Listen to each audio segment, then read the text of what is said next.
Hello കൂട്ടുകാരെ, ഇന്ന് നമുക്ക് അമിതമായി ആലോചിച്ചു കൂട്ടി അവസാനം ഒരു നടപടിയും എടുക്കാനാവാതെ വിഷമിക്കുന്ന ഒരു രാജകുമാരന്റെ കഥ കേൾക്കാം. അതെ, വില്യം ഷേക്സ്പിയർ രചിച്ച ഹാംലെറ്റിന്റെ കഥ കേൾക്കാം. ഹാംലെറ്റ് ഇനിയും മനസ്സ് മാറുന്നതിന് മുൻപ് നമുക്ക് പെട്ടെന്ന് കഥ പറയാം. ഡെൻമാർക്കിലെ എൽസിനോർ കൊട്ടാരത്തിൽ അർദ്ധരാത്രിയാണ്. കാവൽക്കാർ എല്ലാവരും പേടിച്ച് പെറുപിറുക്കുന്നുണ്ട്.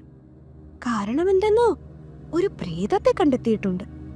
ഏതെങ്കിലും പ്രേതമല്ല, അത് ഡെൻമാർക്കിലെ മരിച്ചുപോയ രാജാവിന്റെ പ്രേതം. അതെ, ഹാംലെറ്റിന്റെ അച്ഛന്റെ പ്രേതം. പ്രേതം വളരെ ദേഷ്യത്തിലാണത്രേ. അങ്ങനെ ഒടുവിൽ ഹാംലെറ്റും ആ പ്രേതത്തെ കണ്ടുമുട്ടി. പ്രേതം പറഞ്ഞു, മകനെ, നിങ്ങളുടെ അമ്മാവൻ ക്ലോഡിയസ് ആണ് എന്നെ കൊലപ്പെടുത്തിയത്. ഞാൻ ഉറങ്ങിക്കിടക്കുമ്പോൾ എന്റെ ചെവിയിൽ വിഷമൊഴിച്ചാണ് അയാൾ എന്നെ കൊന്നത്. നിങ്ങളുടെ അമ്മയെ അതിനുശേഷം വിവാഹം കഴിക്കുകയും ചെയ്തു. ഹാംലെറ്റ് ഞെട്ടിപ്പോയി. എന്താ, ക്ലോഡിയസ് അങ്കിളോ? ക്ലോഡിയസ് അങ്കിളാണോ എന്റെ അച്ഛനെ കൊന്നത്? ഈ പ്രേതം പറയുന്നത് ശരിയാണോ? ഹാംലെറ്റ് ആകെ പരിഭ്രാന്തനായി. ഇപ്പോൾ ഹാംലെറ്റ് വളരെ രോഷാകുലനാണ്. പ്രതികാരം ചെയ്യണമെന്ന് അവൻ ശപഥം ചെയ്തു. പക്ഷേ ഇവിടെ ഒരു പ്രശ്നമുണ്ട്. ഹാംലെറ്റ് യഥാർത്ഥത്തിൽ ഒരു മിസ്റ്റർ ആക്ഷൻ അല്ല. അവൻ കൂടുതൽ ഒരു ഞാനിതിനെക്കുറിച്ച് 500 മണിക്കൂറെങ്കിലും ചിന്തിക്കട്ടെ എന്നിട്ട് തീരുമാനമെടുക്കാം എന്ന നിലയിലുള്ളവനാണ്. ഹാംലെറ്റ് ചിന്തിച്ചു, ഞാനിപ്പോൾ അവനെ കൊല്ലണോ? ക്ലോഡിയസ് അമ്മാവനെ ഞാൻ കൊന്നാൽ? ഇല്ല, ഞാൻ തെറ്റ് ചെയ്യുന്നുണ്ടോ? പ്രേതം കള്ളം പറയുന്നതാണെങ്കിലോ? ഞാൻ എന്തു ചെയ്യും?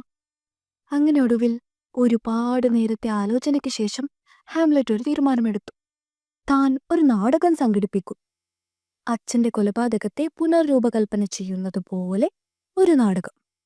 അത് കണ്ട് ക്ലോഡിയസ് അങ്കിളും അമ്മയും പരിഭ്രാന്തരാവുകയാണെങ്കിൽ എനിക്കുറപ്പിക്കാം ക്ലോഡിയസ് അങ്കിൾ തന്നെയാണ് അച്ഛനെ കൊലപ്പെടുത്തിയതെന്ന്. അങ്ങനെ നാടകം അരങ്ങേറി. പ്രതീക്ഷിച്ചതുപോലെ തന്നെ ക്ലോഡിയസ് അങ്കിൾ പരിഭ്രാന്തനായി അവിടെ നിന്നും ഓടിമറഞ്ഞു. അങ്ങനെ ഹാംലെറ്റിന് ഉറപ്പായി ഈ കൊലപാതകം ചെയ്തത് ക്ലോഡിയസ് തന്നെയാണെന്ന്. പക്ഷേ കുറ്റാരോപിതനാണെങ്കിലും ഹാംലെറ്റിന് പ്രതികാരം ചെയ്യാൻ ചെറിയ ഭയമുണ്ടായിരുന്നു. കാരണം ഇപ്പോൾ ക്ലോഡിയസ് പോയിരിക്കുന്നത് പ്രാർത്ഥനാമുറിയിലേക്കാണ്. അവിടെ പ്രാർത്ഥിച്ചുകൊണ്ടിരിക്കുകയാണ്. പ്രാർത്ഥിക്കുന്നതിനിടയിൽ ഞാൻ കൊലപ്പെടുത്തിയാൽ അദ്ദേഹം സ്വർഗത്തിലേക്ക് പോയാലോ? അങ്ങനെ ഹാംലെറ്റ് അവന്റെ പ്രതികാര പദ്ധതി വീണ്ടും വൈകിപ്പിച്ചു. അങ്ങനെ അവൻ പ്രതികാരം ചെയ്യാനായി പുതിയ പുതിയ പദ്ധതികൾ മെനഞ്ഞുകൊണ്ടിരുന്നു. അവൻ ഒരു ഭ്രാന്തനെ പോലെ കൊട്ടാരത്തിലൂടെ അലഞ്ഞു. എല്ലാവരും അവനെ കണ്ട് അന്തം. അവന്റെ കാമുകി ഒഫേലിയാവട്ടെ വളരെ സങ്കടത്തിലുമായി. ഒരു ദിവസം ഹാംലെറ്റ് തന്റെ അമ്മയോട് ക്ലോഡിയസിനെ വിവാഹം കഴിച്ചതിൽ വളരെയധികം ദേഷ്യപ്പെടുകയായിരുന്നു. അപ്പോൾ കർട്ടന്റെ പിറകിൽ ഒരു അനക്കം കണ്ടു. ഹാംലെറ്റ് വിചാരിച്ചു അത് ക്ലോഡിയസ് ആണെന്ന്. ഹാംലെറ്റ് അപ്പോൾ തന്നെ വാളെടുത്തൊരൊറ്റ കുത്ത്. അയാൾ മരിച്ചു നിലത്ത് വീണു. പക്ഷേ അപ്പോഴാണത് കണ്ടത്, അത് ക്ലോഡിയസ് ആയിരുന്നില്ല. ഒഫേലിയയുടെ അച്ഛനും രാജാവിന്റെ ഉപദേശകനുമായ പൊളോണിയസ് ആയിരുന്നു അത്. ഒഫേലിയക്കാവട്ടെ ഇപ്പോൾ സങ്കടം സഹിക്കാൻ പറ്റുന്നതിലും അപ്പുറമായിരിക്കുന്നു.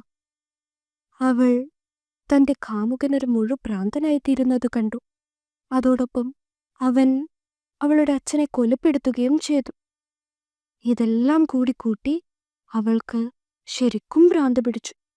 അവൾ ഒരു നദിയിൽ പോയി ആത്മഹത്യ ചെയ്യുകയും ചെയ്തു. പാവം. ഈ വാർത്ത അറിഞ്ഞ് ഒഫേലിയയുടെ സഹോദരനായ ലേർട്ടസ് പ്രതികാരത്തിനായി ഇറങ്ങിത്തിരിച്ചു. തന്റെ സഹോദരിയെയും അച്ഛനും മരണപ്പെടാൻ കാരണക്കാരനായ ഹാംലെറ്റിനെ അവൻ കൊല്ലാൻ തന്നെ തീരുമാനിച്ചു. അങ്ങനെ വിഷം പുരട്ടിയ വാളുമായി അവൻ ഹാംലെറ്റിനെ യുദ്ധത്തിന് ക്ഷണിച്ചു. യുദ്ധം ആരംഭിച്ചു. ലേർട്ടസും ഹാംലെറ്റും പൊരിഞ്ഞ പോരാട്ടത്തിലായിരുന്നു. അങ്ങനെ അതിനിടയിൽ എന്ത് സംഭവിച്ചെന്നറിയാമോ? ഹാംലെറ്റ് ലേർട്ടസിനെ കൊലപ്പെടുത്തി. ലേർട്ടസിന്റെ വാളിലെ വിഷം മൂലം ഹാംലെറ്റിന്റെ ഓരോ മുറിവുകളിലൂടെയും അവനും മെല്ലെ മെല്ലെ മരണപ്പെടാൻ തുടങ്ങി. അതിനിടയിൽ ക്ലോഡിയസിനും വെട്ടേറ്റു.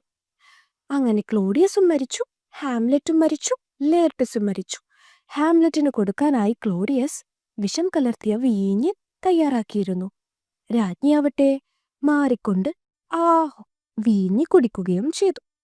അങ്ങനെ ഹാംലറ്റും ലേർട്ടസും ക്ലോഡിയസും രാജ്ഞിയും മരണപ്പെട്ടു. ചുരുക്കി പറഞ്ഞാൽ ഈ കഥയിലെ എല്ലാ പ്രധാനപ്പെട്ട കഥാപാത്രങ്ങളും മരണമടഞ്ഞു. ഹാംലറ്റിന്റെ കഥയിൽ നിന്നും എന്ത് പാഠമാണ് നമ്മൾ ഉൾക്കൊള്ളേണ്ടത്? തീരുമാനങ്ങൾ എടുക്കുമ്പോൾ ചിന്തിക്കുന്നത് നല്ലതാണ്. പക്ഷേ ഹാംലറ്റിനെ പോലെ അമിതമായി ചിന്തിച്ചാൽ ഒടുവിൽ അത് ദുരന്തത്തിലായിരിക്കും കലാശിക്കുക. കൂടുതൽ ക്ലാസിക് കഥകൾ മലയാളത്തിൽ കേൾക്കാൻ ഈ ചാനൽ സബ്സ്ക്രൈബ് ചെയ്യൂ. നന്ദി.